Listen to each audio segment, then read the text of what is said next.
कराची में कमिश्नर कराची की जानिब से 20 शाहराहों पर रिक्शा और चींटे चलाने पर पाबंदी आयद कर दी गई है।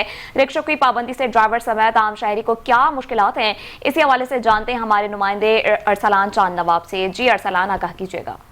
जी बिल्कुल, कमिश्नर कराची की जानिब से शहर की 20 मेन शाहराहों के ऊपर रिक्शों के ऊपर पाबंदी लगा दी गई है। मैं इस वक्त मौजूद हूँ न्यू टाउन पर, जहाँ पर रिक्शों का एक स्टैंड है और हमारे साथ रिक्शा ड्राइवर मौजूद हैं। ये बताइएगा कि रिक्शों पे जो 20 शाहराहों पे पाबंदी लगाई है, इससे आप लोगों पे क्या असर पड़ेगा? यार हम लोग पे असर बहुत सारा पड़ा हुआ है। क्या आवाम भी परेशान है, हम खुद परेशान हैं।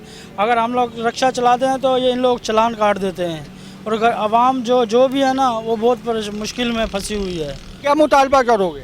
मुतालबा हम लोग यही चाहते हैं कि रिक्शे चलाने चाहिए, रिक्शे चलाने चाहिए। गरीबों का जो चूल्हा जल रहा है वो रिक्शों से ही चल रहा है और कुछ नहीं। जी बिल्कुल, रिक्शा ड्राइवर्स ने इस बात का मुतालबा किया है कि शहर के अंदर कानूनी तौर पर इन्हें रिक्शा चलाने की इजाज़त दी जाए। न सिर्फ इन रिक्शों से इनका रोज़गार चलता है, जबकि शहर की आवाम भी बड़ी सवारियों की बजाय इन रिक्शों में सफ़र करने को आरामदेह समझती है। जी।